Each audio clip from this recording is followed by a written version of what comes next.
Now it's my pleasure to continue our sixth annual review with our session 9 on intellectual property. Our distinguished panel members are Suzanne Sumner, who is a partner with Taft, Stettinius, and Hollister. Second, Jay DeVecchio. Jay is a former co-chair with Morrison Forrester and a former co-chair of their government contracts and public procurement practice.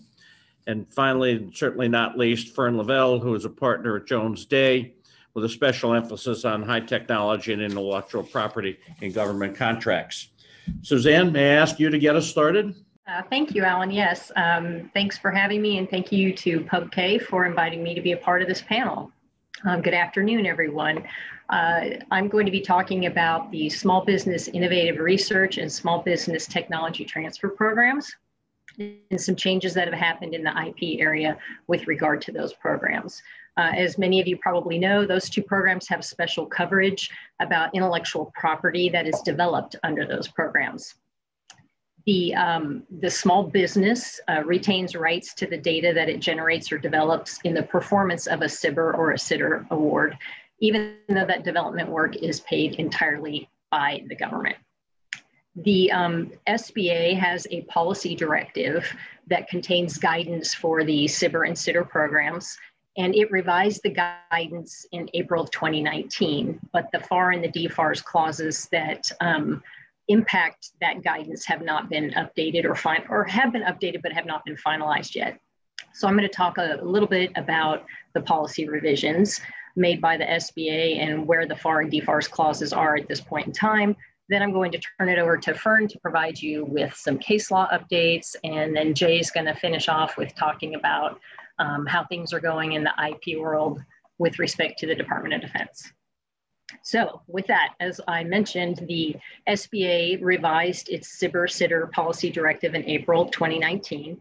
What they did was they updated several definitions, several terms. They added new terms that pertain to data rights, such as intellectual property. That in and of itself is an interesting term for them to have updated, but they did. They revised the definition for data rights, SBIR, SITR data, and numerous other terms. They also, the big thing that they did here was they revised the SBIR, SITR data protection period. So as many of you might know, SBIR technical data is traditionally protected for 4 years, 5 years under the DFARS. And that protection period could be extended under if it was used again in a phase 2 or a phase 3 contract. So that's been changed. And they also provided some clarification on marking errors or unmarked data. So when a small business marks their data improperly, or if they forget to mark the technical data, they now have a 6-month period of time in which to correct those errors. Next slide, please. So it took about a year, and then the DoD issued a class deviation to implement some of these changes from the revised policy directive. The class deviation included a revised version of DFARS 252, 227, 7018, which pertains to the SBIR programs. And that new clause was to be used in all new solicitations and contracts from that point forward, which was in March of 2020. They also, consistent with the policy directive, the deviation provides for a 20-year protection period for SBIR data. Now remember, it used to be 4 years. That could be extended through later phase 2 or phase 3 contracts, but now it's a flat 20-year protection period. I'm going to talk a little bit more about that. The deviation eliminated extensions of that protection period through those later phase 2 and phase 3 contracts.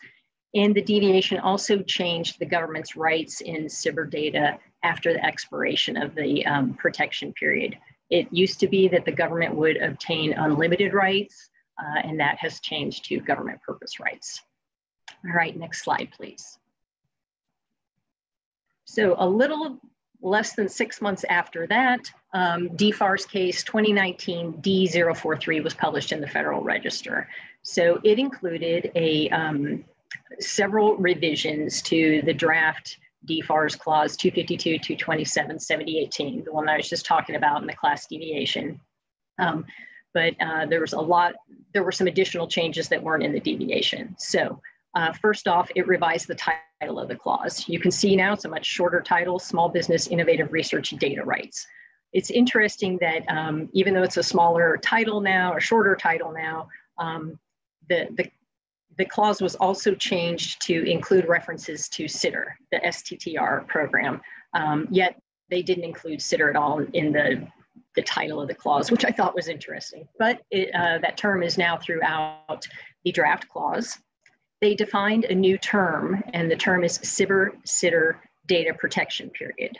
And that was done in order to implement this new 20-year protection period that I talked about, and to make sure that it was done in a manner that's consistent with the revised policy directive.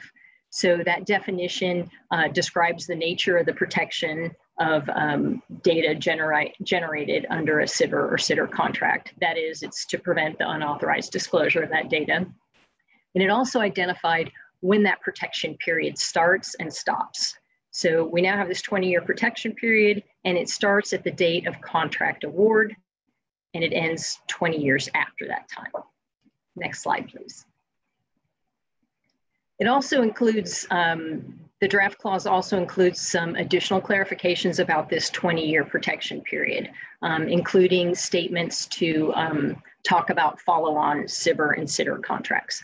So as I mentioned before, it used to be that data that was generated under a phase 1 contract, if it was continuing to be used under a phase 2 contract, they could extend the protection period. Well, the language in this draft clause clarifies that you do not extend the protection period under subsequent SBIR or SITR awards. It really depends on when is that data generated. If the data is generated under a phase 1 award, you start at the contract award date for that phase 1 and you get 20 years of protection. Even if you use that data in a follow-on phase 2 or phase 3 award, you cannot extend the period of time. But if you create or generate new data under phase 2 or phase 3, it is always tied back to when was the data generated. So whatever contract it was dated under, you take the date of award for that contract and you add 20 years to it, and that's the protection period. So those clarifications are included in the DFARS case. Next slide, please.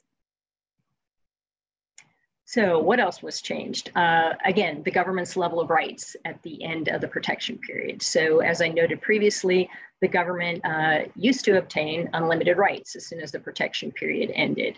That has now been changed to reflect government purpose rights.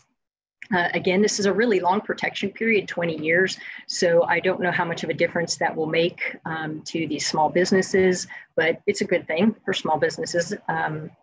Another revision that was made was to cover those situations where the government had government purpose rights in non-SBIR SITR data that had been developed with mixed funding. So there's a lot of language in this draft clause that addresses that type of a situation as well. Next slide, please. So the other thing that happened was it revised. I apologize, I think I'm on the wrong slide here. Yeah, okay, revised definitions, I apologize. Revised and added definitions for several of the data rights terms. Again, I mentioned some of them earlier. Intellectual property was one of them, data rights. Others were computer software. Revised the definition of firm fixed price data, SBIR and SITR data. It also created terms to capture features that were common to both FAR and DFARS definitions. For example, there's a new definition now for the term SBIR, SITR, technical data rights. And that term includes in it authorization for the government to use or release data as it's needed for essential functions, such as, emergency repairs and overhaul. Okay, we've all seen that type of language before. And one of the reasons that the language and the definition was worded that way is so that the DFARS clauses can continue relying on their existing definitions of unlimited rights and restricted rights. So they did put a little bit of thought into this and try to make sure that they weren't making two vastly different types of definitions between the various clauses. The other thing that was addressed in this DFARS case is flow downs. I know a lot of clients have a hard time figuring out, all right, what clauses am I supposed to flow down to protect and to ensure that all intellectual property rights are properly covered so that everybody knows what they're supposed to do. Well, there's a lot of language in this DFARS case and a lot of changes that they've made to try and reinforce that all the contracts and subcontracts should include all of the appropriate data rights clauses to make sure that all data rights are properly allocated under these types of contracts. However, this is an area where the council is seeking guidance from industry and contractors because they're really looking for a more streamlined approach because it is so difficult to figure out how to flow down and what are the right clauses to flow down. So with that, I'll go to my last bullet point here, and that is the fact that the comment period for this DFARS case was originally open until October 30th. It was closed, and a little over a month later on December 4th, it was reopened, and it is now open for comments through January 31st.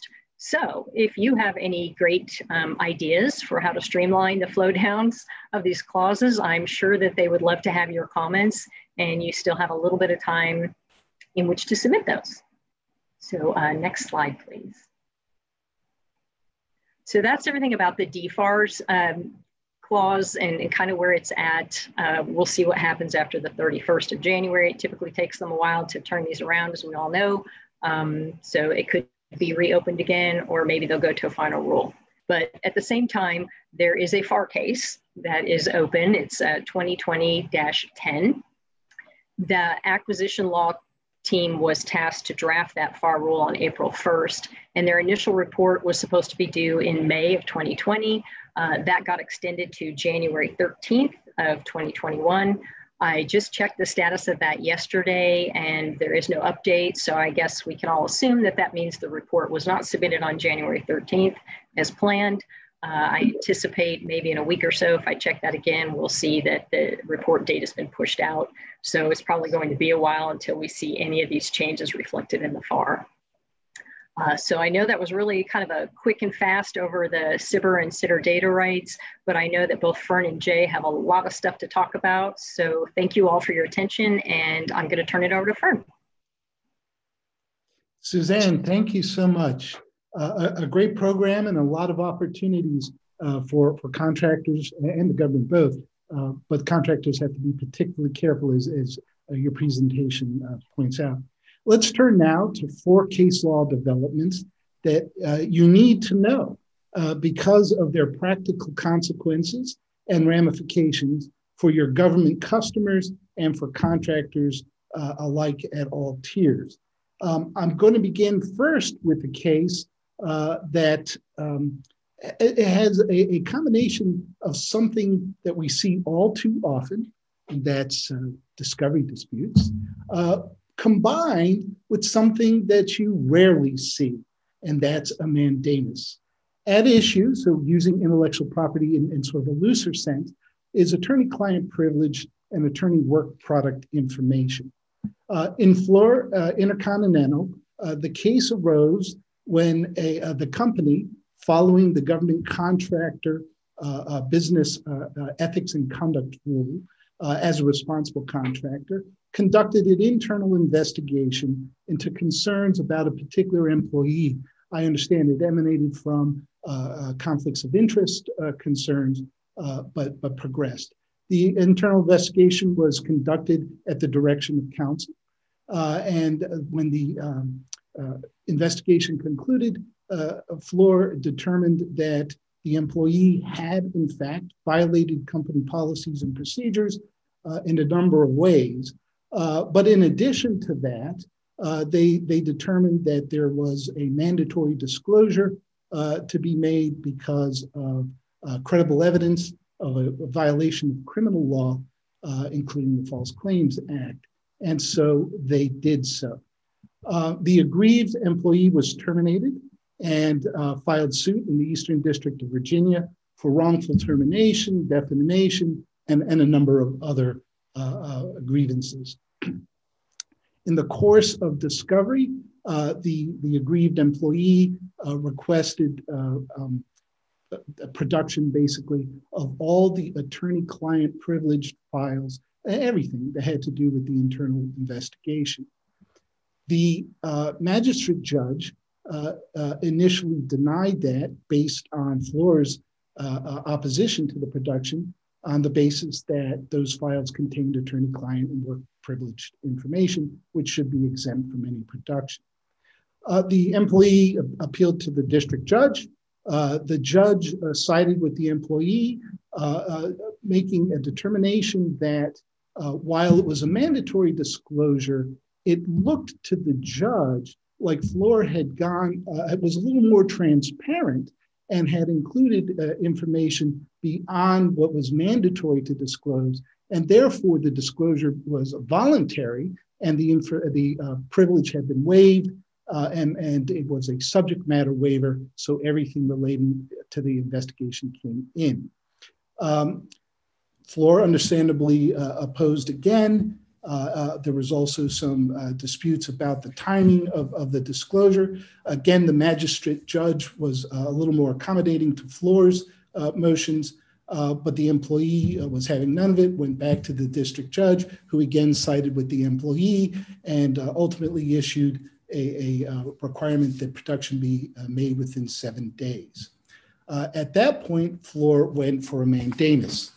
Now, just a little reminder of law school. It's been a little while for me, as you can tell.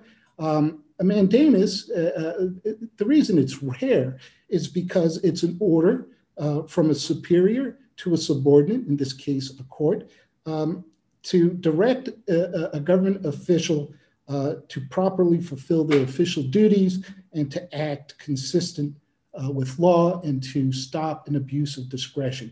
So it's an extraordinary action in any circumstance. In fact, the mandamus was only used, and it should only be used, when there's an exceptional circumstance of peculiar emergency or public importance. So basically, instead of appealing directly, the mandamus action sues the judge, in this case, the Eastern District, seeking the mandamus, compelling the judge to set aside the production order, or at least to carve out the attorney-client and work privilege materials. In federal courts, this just doesn't happen frequently, right? Certainly not at the Eastern District. The court doing the review, of course, was the Fourth Circuit. It had been determined, although there was some argument about this, that interlocutory appeals were not available in this instance. At the Fourth Circuit, there's a three-pronged test for a mandamus. The petitioner has to have no other adequate means to attain the relief that they desire. The second is the petitioner has to show a clear and indisputable right to the requested relief, and the court has to deem the writ appropriate under the circumstances. And Fleur was determined to have met all of those and was able to avoid the production. They received the mandamus. Let's go to the next slide.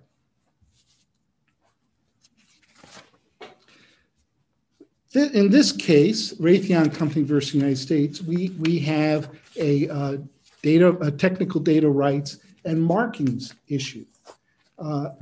Here, the dispute arose when the Army requested that Raytheon remove proprietary markings from a vendor list that it had submitted in 2016 in performance of the contract.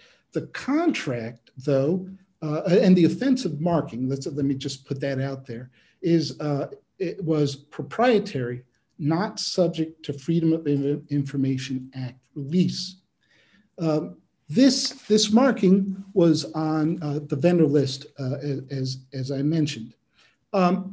Remember that under the DFARS technical data clause, there is, I think it's subparagraph F, a markings requirement.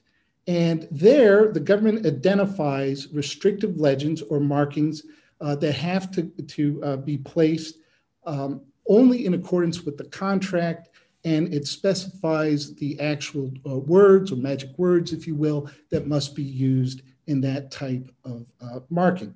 And you only have a couple of choices if you're the contractor. The first is the government writes legends which is at paragraph F2 of the data rights clause. This is the DFARS 252.227.7013 clause. There's a limited rights legend that can be used, and there's a special negotiated license right legend that's an option. And at the Department of Defense, you're also allowed to put your copyright notice as prescribed. And that's it. Something that's not marked, of course, is presumed to have unlimited rights, and that's important. There's not a restrictive legend for unlimited rights. And of course, if it's unlimited rights or if it's unmarked, the government has the unlimited rights license in the data. But the contractor continues to own, right? A very important underlying foundational point. So Raytheon submits the list with that marking. The contracting officer in 2018 decides that that list actually constituted technical data, and he wanted the proprietary markings to be removed and replaced with a government purpose rights legend consistent with the clause.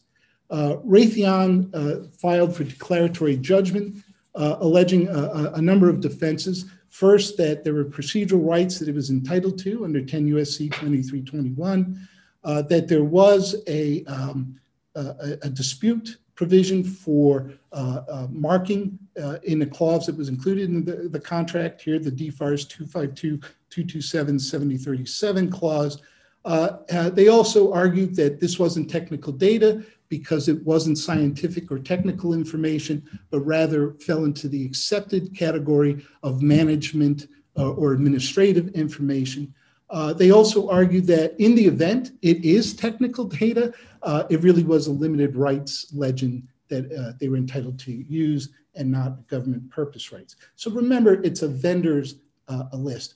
The government's moved to dismiss on a lack of stating a cause, having no legal basis for the declaratory judgment.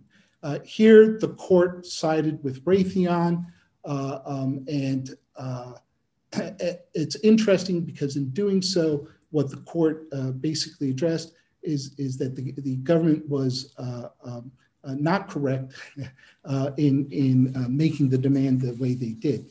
What's interesting, additionally, about this case is if you look in the DFARS technical data clause, there is, in I believe, H, a statement that correction of non-conforming markings is not subject to the validation of restrictive markings clause. That's the 227.7037 clause. So clearly the court saw this as an issue that was not merely an unauthorized marking. Let's go to the next slide. Now, I had the privilege of watching the panel that came on just before us, and I saw my friend Daniel Graham address this same case. Now, some of you may have not had the good fortune of seeing Dan's discussion of it, so I'll give you the basics and then my IP spin on it. At issue in this case is, again, technical data, and it's, again, a markings case. Here, though, at issue was, and it was not controverted, unlimited rights data that Boeing had submitted in the performance of the contract. Boeing had included a marking to provide notice to third parties, including other contractors who might receive the technical data, that they couldn't use it without either the government's express authorization or Boeing's consent, and reminding them of that. Now, this is important because when you look at the rights and technical data clause, again, there's a statement of a fundamental basis of the allocation of rights in clause C. This is DFARS 252.227.7013C. And that foundational precept is that all rights not granted to the government are retained by the contractor. So Boeing, being a rightful owner of this unlimited rights data, was simply doing a reasonable step to protect its rights. Now, those are rights that aren't granted to the government retained by the contractor. So what rights were granted? Well, the unlimited rights, again, stated throughout the DFARS and derived from statute, but in this case, in the 7013 clause at A16, provides that the government has a license to use, modify, reproduce, perform, display, release, or disclose technical data in whole or in part, in any manner, and for any purpose whatsoever. And here's the key phrase in my mind here: and to have or authorize others to do so. Now, this is important because too often, a pet peeve of mine, is I hear commentators say that when the government has an unlimited rights license, in essence, the data is in the public domain.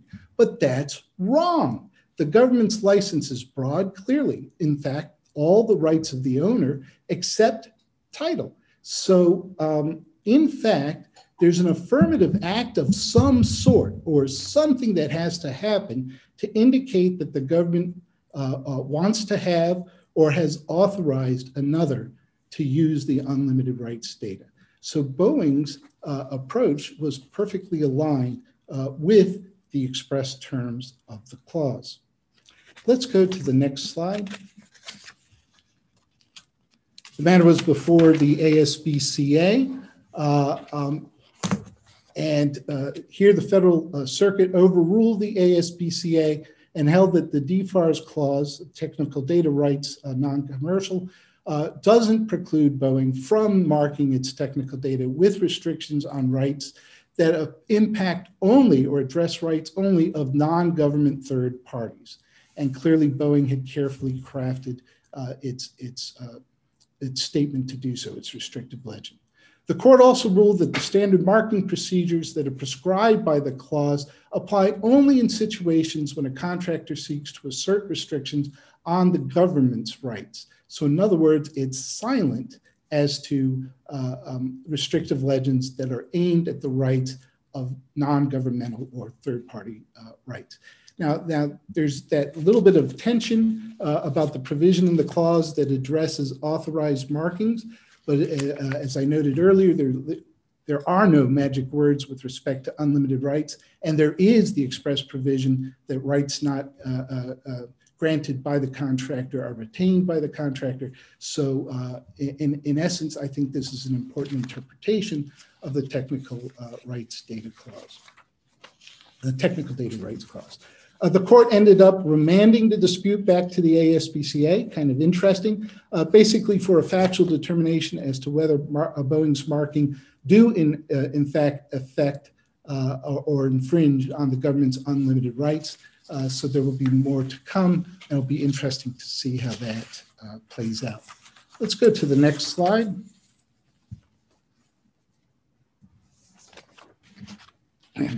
In this case, Tal's Vision X versus the United States,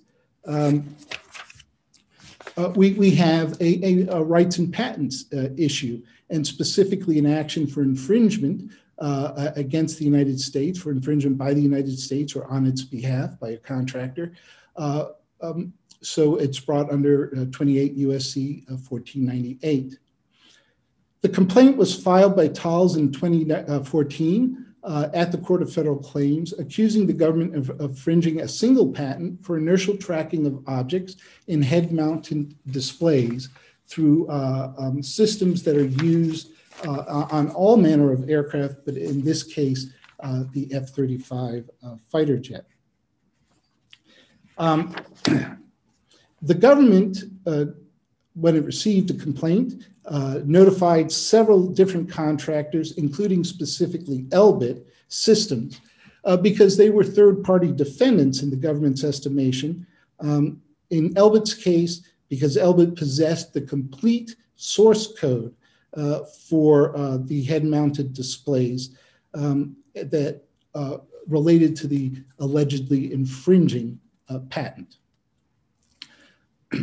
Tal's moved to compel Elbit to produce the source code and various technical documents. As you can imagine, there's all the what's become, I guess, unfortunately, typical motions practice and related drama in a patent infringement case under 1498. For example, Elbit first motioned for judgment on the pleadings to invalidate the 159 patent, which is what was involved here, on the grounds that it was patent ineligible because of the subject matter, which Elbit viewed as a law of nature. The claims court agreed, but the Federal Circuit did not, finding that the claims were not directed at an abstract idea, but rather to a particular configuration of the inertial sensors. Elbit then petitioned for inter partes review by the Patent Trial and Appeals Board to invalidate the patent now because it was obvious. The PTAB, interestingly, did invalidate some claims, but not all. And the Federal Circuit affirmed the PTAB's decision in that regard. So the production of the software remained a viable dispute in discovery. Let's go to the next slide. So the court ruled that to compel the production of the source code, noting that there's no elevated standard that needs to be met by a party seeking production of source code. And that's important because as you've likely have heard, source code is considered that secret sauce or the magic behind software and how it works. So it's the holy grail that is typically protected against production. Now, to Elbit's legitimate concerns that it not be further disclosed and that its distribution be limited to certain persons under the protective order, the court noted two things. One, that Thal's request had been very narrowly and appropriately drawn. And then second, that there were a protective order that Elbit had participated in putting into place that adequately protected the source code and met all those types of concerns. Now, last point on this case that's interesting. So Thal's is obviously pretty happy with that result, but it's not all wine and roses because the case also provides an important ruling on a jurisdiction issue prompted by a jurisdictional defense that Elbit had raised. In this case, Elbit had asserted that production of certain smoking gun algorithms that related to the software but weren't in the source code was not discoverable and could not be, that the Court of Federal Claims had no jurisdiction to require its disclosure. And that's because the algorithm, according to Elbit, had never been used by the United States government and had solely only been used by Elbit in Israel during internal product development operations. And the court agreed with Elbit, holding that since no products using the algorithm ever entered the United States, and since the algorithm was entirely developed abroad, the algorithm never became subject to the US government's limited waiver of sovereign immunity under 1498, 28 U.S.C. 1498. And therefore, the court had no authority or jurisdiction to order discovery of documents and materials that related to the algorithm. So four important good cases for us all to know. And with that, Jay, let's talk about policy and where things are. What I want to talk about are changes that are coming with respect to the DoD data rights clauses and related clauses in Part 15. Some of these changes are incremental. Some of them reflect a pattern that we see at DoD where it's trying to sort of get its nose under the tent and broaden its data rights. And I want you to know about what they're doing subtly so you can detect it when you see it. But there's also some radical changes coming with respect to software that are alarming, particularly commercial software. So to understand these changes, it's good to understand where we've come from. And we came from the 1995 data rights clauses at DoD. Those were negotiated for 7 years with industry, and they were fairly well received at the time and have proven to work well, reasonably well over the last 25 years. And there were some basic principles that were articulated in that rewrite. One was that the government would acquire only the rights it really needed, and it would not infringe on the existing rights, limited rights or restricted rights of contractors, with an exception in the technical data statute and regulations for OMIT data, operation, maintenance, installation, and training, and form, fit, and function data. The government could get unlimited rights in those, even if the underlying item, component, or process was developed at private expense. But they could not get the key stuff, which is DMPD, detailed manufacturing and process data, which you really need to do to recreate an item. Now, importantly, none of those rights applied to software. Great. And that's the second overarching principle that came up in the 1995 regulations, which is that there are no clauses, or there were no clauses as of 95 for commercial computer software. And the regulations that do exist with respect to software, commercial software, is that the government is precluded from modifying or reproducing it. And that essentially applies to non-commercial software with some exceptions. What you would do, of course, if you had commercial software was use your standard commercial license, except for anything that was inconsistent with government requirements or needs.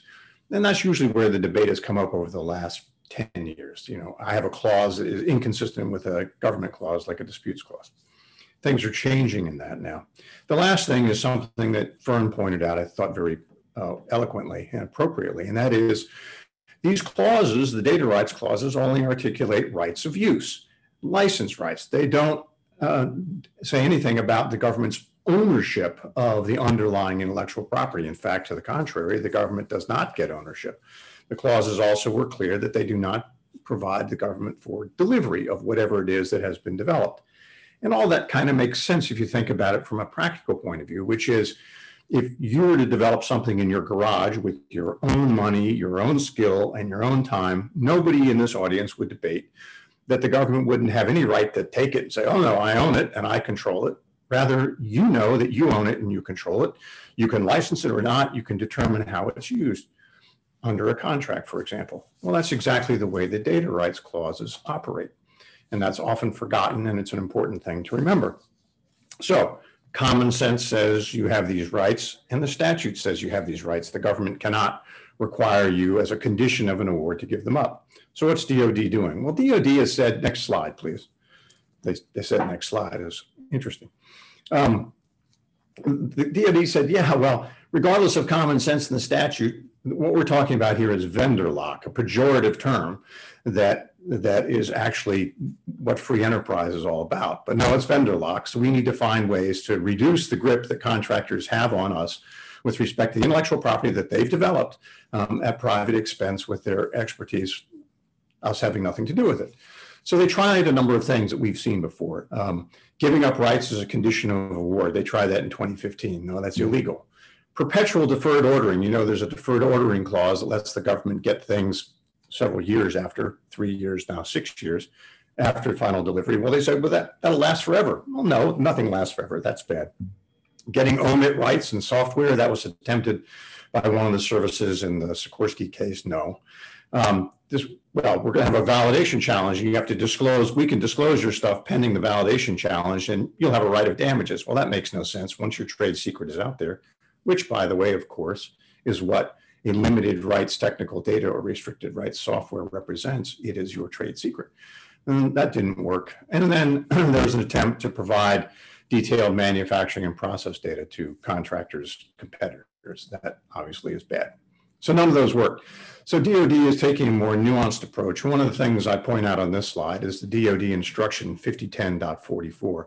This is a really well-written document, and I commend it to anybody in the business of government contracting because it is articulating the DOD's goals for acquiring rights and technical data and software, and it's doing it in a logical way and a roadmap that is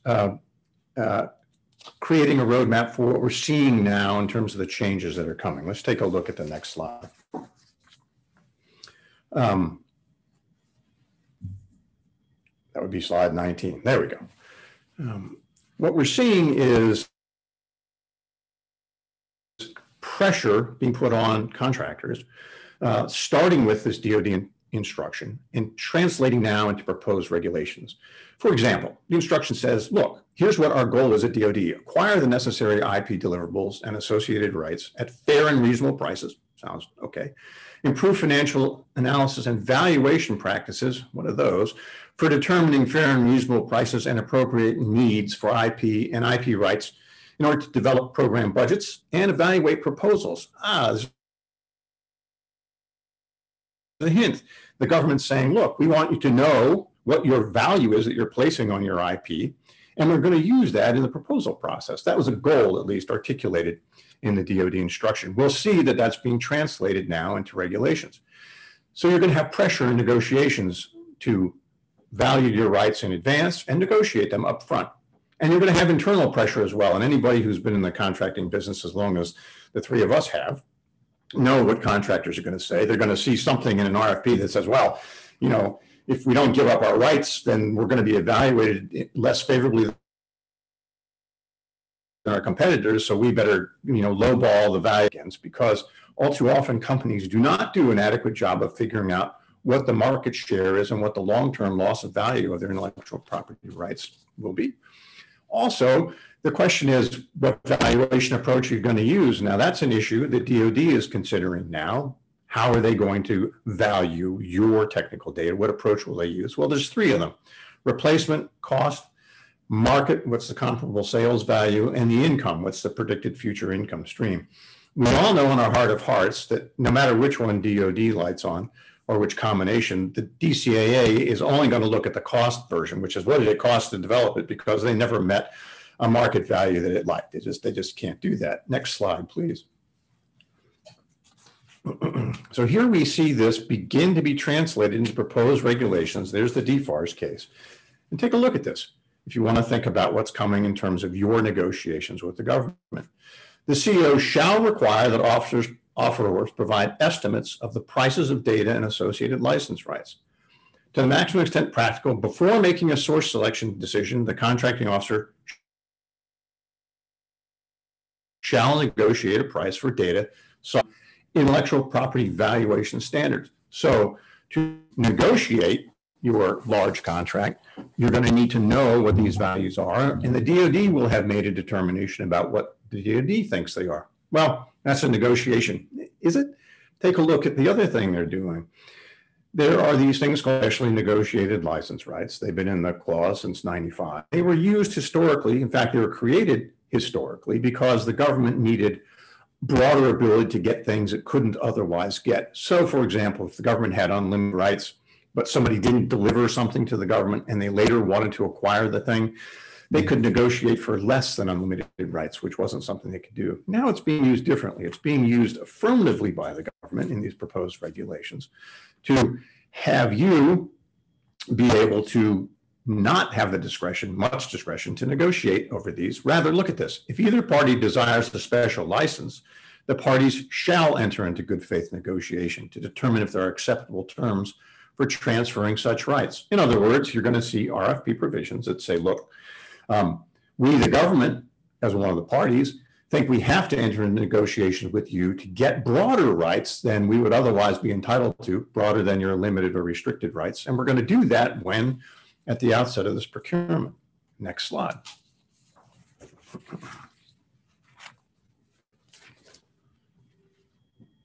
One, two, three, four. Bill, next slide, please. It'll be 21. All right, I'll tell you what it says. Slide 21 says these changes are also being made to non-commercial software. Now, that's not unusual at DoD. When DoD changes its technical data regulations, it also changes its software regulations. There we go. So that's not unusual. It changes the non-commercial software regulations. Remember, the DoD regs are set up so that you have rights in technical data under the 7013 clause, rights in non-commercial computer software under 7014, and no clause for commercial software. So they're taking these same pressures and they're going to apply them to non-commercial software, but they're also doing something that's dramatic. They're creating these obligations and related obligations with respect to commercial computer software, something that's never been done. Remember where we started. There is no clause that applies to commercial computer software. Well, here's a DFARS case, 2018 DO18, which proposes changes to the software regs. When establishing contract requirements and negotiation objectives to meet agency needs, the government shall consider the factors identified in 227-7203-2, adopted as appropriate for commercial computer software. Well, what's that mean? Well, take a look at 7203-2 over dinner tonight. And you may be surprised what you see, because the concepts there have been applied to non-commercial computer software, but they've never been applied to commercial computer software because they don't have anything to do with commercial computer software. Let's take a look at slide 22. And you can tell me whether you've seen any of these things in the context of commercial computer software. And here's a hint. It's in 227-7203-2. There we go. The contracting officer must address the acquisition at appropriate times in the lifecycle of software, related data, and associated rights necessary to do what? Reproduce, build, or recompile the software from its source code and required source code libraries. You ever seen that in a commercial software license agreement? Contractor, you're going to have to give me access to your source code and your commercial software libraries to allow me to reproduce, build, and recompile your software. It's an extraordinary step for the DoD to take. And we start seeing that in RFPs. Prime contractors are going to have to grapple with how they handle this. And well, they'll just handle it. Well, it's going to be extraordinarily difficult. For those of you who've had the pleasure of assisting a prime contractor or even a higher tier contractor on a major program, trying with commercial software suppliers, who, by the way, the government is eager to get into the government contracting business. Why? Well, commercial software designers and developers are at the cutting edge. And the DoD, out of one side of its mouth, will say, we're very interested in commercial items. We really embrace commercial items. Well, they really don't. They say that, but what they really embrace is glomming rights, as reflected here. Well, good luck if you're a prime going to get commercial computer software or some variant of it for a DoD program saying, but don't worry, we're just going to require you to give up your source code and your libraries. And no worries, the government will do right by you. It's not going to be extraordinarily difficult. Just as we're seeing other difficulties now in solicitations, such as requiring prime contractors to identify all of the rights in advance, all the licenses in advance that it's going to be providing to the government, including commercial licenses and at the subcontract tiers, and then tying them to specific contract line item numbers so the government can understand exactly where the rights fit and what they can do.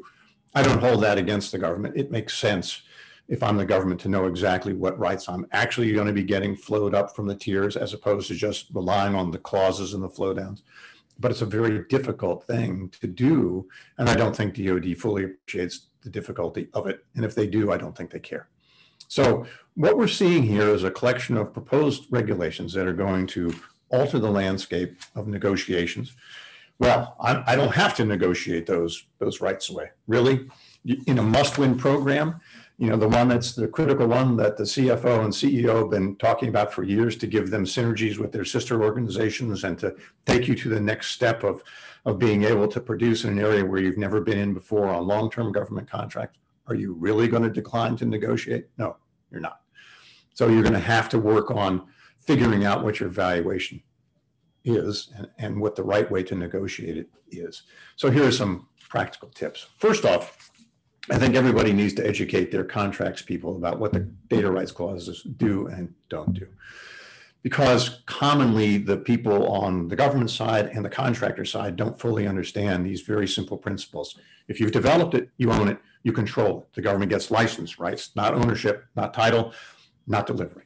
So people need to understand that when they see an RFP, what these things are they're being asked to do. So you have to carefully review them for non-standard clauses. Those examples that I gave you of things the government, DoD government, had tried to do over the years were examples of clauses that they snuck in, special H clauses, many of them. And you need to pay attention to them. But if you see a clause requesting a priced option for providing the government purpose rights or unlimited rights in your otherwise limited rights technical data or restricted rights software, don't let your hair on fire quite yet. What you hear is, well, we have to go in with this at a low price because our competitors are going to. Not necessarily. There are ways that you can take a look at the option structure, for example. Maybe you don't give up those rights until the third option year or the fourth option year rather than right away. Or maybe you don't provide the government those rights until after you've sold a substantial number of the items, whatever they are. Something that will allow you to recoup some of the investment you're losing. That, of course, assumes that you know what the value is of what you're losing, right? So that's where you need to think about getting an independent, unbiased assessment of the value of those data rights. And I think that means you can do it in-house, and you should be doing it in-house, but for a major program where you're going to be up against contracting officers and the DCAA and government price analysts negotiating with you over what they have already determined to be the value of the intellectual property you're giving up, then you'd better have a very good valuation. And that suggests to me that you have a third-party outside evaluator, somebody who is untethered to the company politics and concerns, doing evaluation of your data. You'll be doing yourself a favor, and you'll probably be enhancing your negotiating position when these tough negotiations come up. So lastly, you want to take a look at these pending cases, which are percolating. They were delayed because of COVID and other things, but they're coming along. And engage your industry groups. You know, the industry groups that Alan has successfully steered for a long time, or AIA, or whomever your industry group is, to pay attention to them and engage the government in discussions. I have been heartened over the last year or so, well, I guess longer than a year or so, when we had the opportunity to attend public meetings about the discussion of these various clauses. And the government listens to input, and it listens to input from industry. It doesn't mean they're going to change things, but they listen, and they will make some changes around the edges. But these are significant and difficult changes that we need to pay attention to. So that's our discussion. We've given you, I think, a lot of food for thought. We've certainly educated you about what's new in the world of decisions and upcoming regulations, including in the small business world. So if you have any questions, I'm sure Alan would be happy to answer them. Jay, thank you. Suzanne and Fern, thank you very much. I guarantee you, ladies and gentlemen, that this is the only place you'll get the kind of lay down of the data marking around technical data on the SBIR and STTR programs. I've looked at lots of contract and lots of programmatic stuff, and the information Suzanne provided today is just unavailable elsewhere. So bookmark those slides for certain. And not to take away from Jay, apologize for some of the connectivity issues we had on some of that and the mismatch on the slides. I'm sure the video will be perfect nevertheless. But Jay, thank you.